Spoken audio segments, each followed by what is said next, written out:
Talk a little bit about developing in today's world versus what we call the good old days, in development. And all of us have experienced it, whether it be municipally or in brokerage. It's just not the same world today. And I think sometimes it's really hard for elected officials especially to understand that, because they often say, well, that's not how we had to do it before. Or why do we have to help that business out? Why aren't they just coming? They don't understand the competition. A few comments I just make. Not everyone's a real estate developer. From about 2003 to mid-2007, everyone was a real estate developer. If you own land, you were a real estate developer. It just felt that way. I don't know how many deals happened with no cash, very little credit, and all of a sudden, that's why we're in the situation we're in. All land's not equal. Not every piece of land is the future Bass Pro site. Not every piece of land is, somebody going to build a hotel on, or is somebody going to build a Class A office building on. Dennis started to touch on it. Cash is king. Yeah? Jerry's in the audience. Do you like cash, Jerry, in a deal? Cash. Okay, like cash in a deal. Cash is king. The more you put in a deal, the more likely you are to get a deal done. Real equity is really required. It used to be, again, in the good old days, that you could take your equity and you'd be able to show it as developer fees and land depreciation because you only paid $8 for the land and it's really worth $10 a land, so you get that $2 a square foot as equity. That doesn't count anymore. Them guys got, kind of their hands slapped, butts kicked, and it's just not real equity. Interest carry is unlikely, and becoming, in some elements for the conduit and the CMBS markets, almost illegal. But it's really tough to get the banks to start, really factoring in capitalized interest. They want the developer paying the money out of their pocket each month for that land instead of it coming out of the bank's pocket. Financing, I'm going to talk about that quite a bit toward the end. Financing is difficult. It's not impossible, except in some cases then it is impossible. Actually, unless you consider 100% equity financing. But it is really, really tough out there. And in some cases, it's borderline impossible.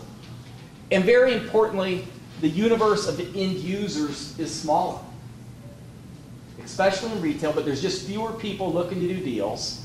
There's fewer deals, therefore, to be had. You take the Central Illinois market, and a lot of us right here in the tight Peoria area, one of the biggest factors happening in our office environment right now is the fact that Caterpillar has taken so much of their industrial space and converted it into office space.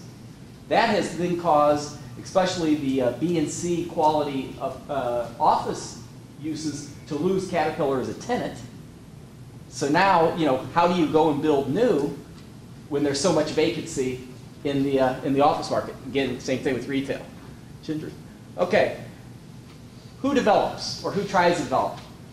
Owners needing to get raw land off their books. That's a great category for a developer.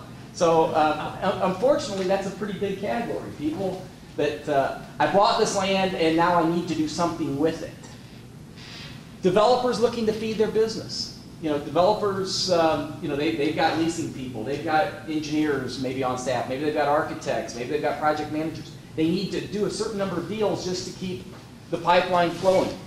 And then developers with projects meeting market demand. Obviously, that's the category that more and more has to be the category to be able to succeed. Who invests in new developments? Well, developers put their own cash in deals, or their tight syndications where they bring in, a lot of times we call it the friends and family investors, where a developer might seek out to do a $5 million project, maybe has to come up with $1.5 million of equity, and to come up with that $1.5 million of equity, they get $100,000 from 15 different people, or $200,000 from 7 different people, however it might go. The friends and family investors. Institutional investors, also the REITs, the real estate investment trusts, certainly very active, but their activity level has decreased significantly. 4 years ago, pension funds, a lot more active than they are today, because what happened was when the market was really down, it's come back quite a bit, but when the market was really down, a lot of the pension funds were so out of balance, they couldn't invest anything because they were underfunded under their own statutory requirements. So we dealt with that on a project where a tremendous project would have been a huge boom for organized labor in the community in which we were working. And even though the operating engineers and the electricians were the largest funder of a particular institutional fund, that fund couldn't invest because the pensions were out of balance. It had lost so much money in the market that they couldn't take anything out to be a financing vehicle for us. High net worth individuals, we're seeing more and more of that coming up. And more of those high net worth individuals we're seeing as foreign capital. So, just right now, I was in a meeting in the last couple weeks with some individuals coming out of the ICSC Shopping Center Conference.